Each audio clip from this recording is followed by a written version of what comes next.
Welcome to Going Green. The UN Intergovernmental Panel on Climate Change report in October issued a stark warning that our planet only has until 2030 to stem catastrophic climate change. Our guest today says that the cryosphere, regions of snow and ice, needs deep cuts in CO2 emissions, otherwise the international community is playing with fire. Joining me now to discuss more at the first WHO Global Conference on Air Pollution and Health is Pam Pearson. She's the director of the International Cryosphere Climate Initiative. Thank you for joining us, Pam. Thank you. So first of all, could you explain to our audience what is the cryosphere exactly and how does it impact us? Well, the cryosphere actually is anywhere that has ice or snow on Earth. So you could say that the cryosphere really depends on the weather. If you have snow in your backyard, you are suddenly a part of the cryosphere.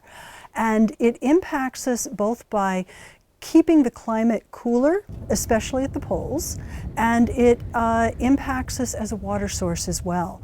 It takes in water, freezes it during the winter, and then releases it during the summer. So it's a very important source of water for a lot of people on the globe. So Switzerland definitely is also part of the cryosphere Definitely with part our of the mountains and cryosphere. the snow as well. Yes. Now, you have traveled so much to the Arctic, not yet Antarctica, as you mentioned before, Switzerland, Sweden, all of these snow and ice places. Yeah. What kind of change when it comes to climate change and global warming have you witnessed yourself? Well, you know, I actually live much of the year in Vermont, and there we're seeing lots of changes for people especially who love to ski. We're noticing that there's not as much snow, or there's no snow until March, and then we get a huge dump of a couple of feet, and then it's gone a month later. And so even on that very local level I notice it, but probably the most telling time I've ever seen was once in Ilulissat, Greenland, when we were there in March, which normally is a time of really solid ice. And the fishermen pull up their boats on the ice to keep it there during the winter, and the ice was breaking up a month earlier than it ever had before. And I'll always remember these fishermen going out, the Inuit, to their boats and jumping from ice floe to ice floe, because what happens is that if the boats float away, they lose them, or they could get cracked between the ice floes. And it was very dangerous, actually, and very desperate of them just to save their boats. And again, it was happening at a time that they'd never seen it happen before. So things are happening in a really unprecedented way. And at an unprecedented speed as Yes. well. That's incredible. Now, how irreversible are these cryosphere climate changes, and have we already surpassed a tipping point? It really depends on where you're talking. There are some places where, unfortunately, we have moved beyond a point of no return. So we're at about 1 degree right now. From pre-industrial times. And what that unfortunately means is that mid-latitude and tropical glaciers, so glaciers, I've lived in Ecuador, which actually has some places that have glaciers or have had them, but also in places like the United States, the Scandinavian peninsula, New Zealand, their glaciers are going to disappear no matter what at 1 degree. That's simply not going to be able to be stopped. But there are glaciers that will melt at 1.5 degrees or 2 degrees. And more importantly, there are things like sea ice that are going down in the summer in the Arctic, getting a lot thinner, getting a lot weaker. That really isn't a tipping point, because if we can cool things down again, it's different. The really scary ones, though, are the great ice sheets, especially the West Antarctic ice sheet. If that tips, if that starts disintegrating, think of it as, you know, water that has ice in it, right? Once that water melts, if you want to refreeze that water, you have to go a lot colder. You can't just go back to where you were before. And so if West Antarctica starts going, then we're going to see a lot of sea level rise from that, and we won't be able to stop it. And that tipping point is somewhere between about where we are right now and 2 degrees. Probably, unfortunately, under 1.5 degrees, but we're just not sure. The important thing is the warmer it gets, the more dangerous things get. Your Cryosphere Action Plan on thin ice was co-released with the World Bank some 5 years ago. Yeah. Do you think that the political willingness and call for action has not really materialized? I think on those particular issues, probably it hasn't. That report in 2013 was really aimed at combining action on things like black carbon sources, things like cook stoves, heat stoves, open burning of biomass, which I just talked about. And black carbon from these sources, when it lands on snow and ice, it causes it to melt much faster. But the good news on that is if you can stop releasing that black carbon, then you're not going to get as rapid melting. And so if we're able to decrease the emissions from those sources, then we can slow warming in places like the Arctic or like the Andes or like the Himalayas. Certainly not stop it, because the main part of the warming is coming from CO2, but that's one of the reasons I founded ICCI, was to focus on the fact that not just CO2, but things like black carbon sources or methane sources, if you slow that down, you can slow warming.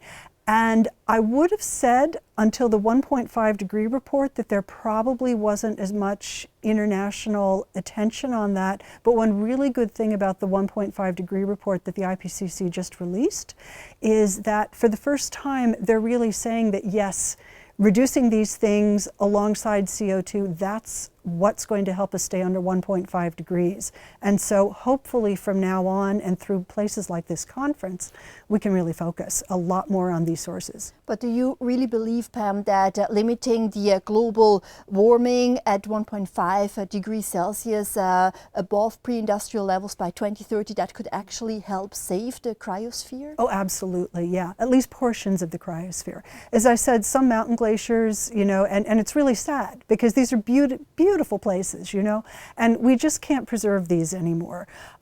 In Sweden, for example, the highest mountain, it sort of had to switch because it's two peaks, and the highest peak is mostly made of ice, and it melted so much this summer that the other side is higher now, and so they had to change the highest point in Sweden because of that. Places like that are going to melt at 1.0, 1.1 degrees where we are right now.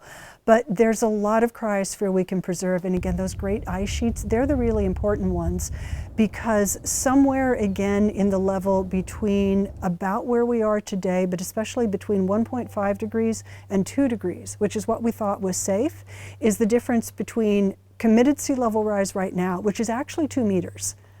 We can't avoid 2 meters right now. It's going to take maybe a couple of 100 years, but we're going to have 2 meters of sea level rise. But it goes from 2 meters and then it shoots up, if you look at the history of the Earth, to about 9 to 12 meters by 2 degrees. That's a really big difference for a lot of coastal cities. What kind of role does air pollution play in that? Because the ICCI believes that cutting CO2 emissions could actually help the cryosphere as well and limit some of the sea level rise as well, isn't it? Cutting CO2 is really, in some ways, the most important thing, and it's because CO2 lasts for so long. And so the more CO2 we put into the atmosphere, the warmer it's going to get. And so that's something that's really important to focus on. And it's most of the warming that's occurred so far and most of the warming that would occur in the future. But where the air pollution comes in is it can give you that little bit more, but because black carbon, as I mentioned before, is more powerful when it's in snow and ice. In the Arctic, for example, some of the estimates are that rather than 2 degrees of warming, you might have 1.5 degrees of warming by, say, 2040 or 2050. That might be the difference between having Arctic sea ice in the summer and not having Arctic sea ice in the summer. You have been a climate negotiator as well, Pam, in the Kyoto Protocol, also in the climate agreement in Paris. Now, why is it so difficult to get people interested in the cryosphere and trigger more interest? Is it because so few people live in these areas? Yeah, I think that's partly it, and it's partly because the changes in cryosphere are very slow. One of the findings that came in the IPCC report, for example, was that we're going to have maybe a decimeter more of sea level rise, right, by 2100, if you look at the difference between 1.5 and 2 degrees. That doesn't sound like very much, but the problem is, it's, no pun intended, it's the tip of the iceberg. As I said earlier, the difference between 1.5 and 2 degrees, ultimately, if we stay at 1.5 degrees versus go up to 2 degrees over a really long period of time, we're looking at a difference between 2 meters and maybe, 12 meters, or about 30 feet of sea level rise. And so that 1 decimeter that sounds like so little by 2100, if you take that out for 300 or 400 years, it's much, much more. So the cryosphere, it's like a really slow moving ship, But once it starts moving, it's really, really hard to turn. And also if we look at some figures, for example, in the Arctic, only about 4 million people live there, and non-permanently on Antarctica, but hundreds of millions of people could be impacted by the higher sea levels, isn't it? Yeah. And the people who live there, of course, really care, because their ways of life are really based on having ice during a lot of the year. And when you lose that ice, you lose that lifestyle. And it's the culture that is being lost, and that's a real tragedy. What about the big corporations and businesses? Do they get interested now as well, and should they be maybe held accountable as well? I hope they will be. One of the big mysteries to me, actually, because I'm focusing on Cryosphere, but I actually was born and lived the first part of my life in Texas. So very much around the oil industry, and know a lot of people who work in it. And it is a bit of a mystery to me that these companies are not simply trying to turn their own investments into sectors that we're going to be able to support in the long term, because we really don't know any sustainable way that we can keep on relying on fossil fuels. Why don't they do that, do you think? I think that it is a focus on just the next couple of years of benefits and profits, and it's not taking that long-term look as to what these companies are going to have to do. Now, there are a few that are starting to say, okay, we're going to have to turn ourselves from oil companies to energy companies, and that's really the attitude that's going to be necessary. How do you think climate change is impacting us here in Switzerland when it comes to the cryosphere and the amount of snow and maybe the future of the ski resorts here as well? Yeah, that's something that a lot of people have noticed, and a lot of work has been done actually to forecast the future of the glaciers. Unfortunately, here in Switzerland, it's one of the places where you can really see where glaciers have receded. They've been really well studied since the 1800s, and so you can see that loss of glaciers actually began well over 100 years ago in some places, but it's really accelerated over the past years. It's going to continue to accelerate. And in a 1.5 degree world, again, even this cooler world that we're aiming for right now, a lot of the Alps, the alpine glaciers, are going to be lost. At 2 degrees, though, almost everything is gone. And so Switzerland is one of these places where it could be really important. It might be, at 1.5 degrees, you've got maybe 30 or 40% of the glaciers left. But if you go up to 2 degrees, it's maybe 10%. And that's important. And I must say, I have witnessed this with my own eyes. For example, the Alps glacier. There you can really see the difference in 5-10 years time. It's incredible. Now, the next UN climate change conference, the COP24, is happening in Poland in December. Are you hopeful that we will get an agreement when it comes to the Paris climate deal and future measures to take against the climate change? I mean, I'm hopeful. The focus this year is actually on sort of the rule book, what the rules are going to be, how you're going to report your emissions and so on. The really important goal for us that we're aiming for is actually 2020, because it's in 2020 that countries have said, everyone in Paris realized that it wasn't enough. All of the leaders said that. What we've been missing is the urgency that the cryosphere brings to really try to up those commitments by 2020. Because if we're going to try and stop some of these really risky, dangerous changes that I've been talking about in terms of sea level rise especially, we need to start increasing what countries are reducing much, much faster. And so 2020 is an important benchmark. 2025 is going to be an important benchmark. And by 2030, if we're not on the path that the IPCC said that we need to be on, then we are at a point of no return for a lot of cryosphere dynamics, unfortunately.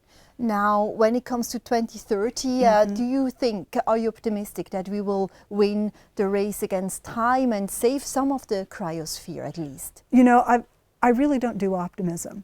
I think what we have to do is just keep on working and working and working and trying to raise these issues and trying to raise the reality and trying to get people to think in multi-generational ways, because the kinds of changes that I'm talking about, some of them aren't even going to occur this century. But the thing that's important to remember is we're locking them in maybe between now and 2030. And we're going to be stuck with those locked-in changes for hundreds, maybe even thousands of years. And that puts a really big burden on us to do everything we can to try and stop that as early as we can. And do you believe that conferences like this one could actually trigger some change, or is it just talking without actually taking real action on the ground? Every single conference I go to, I hope that it's going to make those changes. But this one is really important because it's bringing the health aspect into things. And that's a really important difference in two ways. A lot of people think about health and climate change in terms of diseases spreading. That's absolutely the case. In terms of heat-related deaths, that's something the IPCC really focused on. But this also brings some hope because some of the air quality measures that we're talking about also are going to slow warming. And so a conference like this that brings together, climate and air quality, and from our point of view, some of the stuff that we're working on in agriculture, open burning, helping farmers stop burning, that also decreases black carbon. That's going to slow warming. And one of the more important messages that we're getting from farmers that we're working with in places like Peru, for example, we focus on how not burning the crops brings them greater crop yields because the soil isn't damaged as much. But they're the ones, even though we don't bring it up, they're the ones who are bringing up things like, well, my smoke, I know it's going up on the glacier over there. I'm dependent on the water resource. I want to do everything I can to preserve that glacier. And so they're really, really knowledgeable about their local environment, and that also gives me a lot of hope. Thank you so much for joining us on Going Green, Pam, and I wish you a snowy and icy winter time. Thank you so much. Thank you.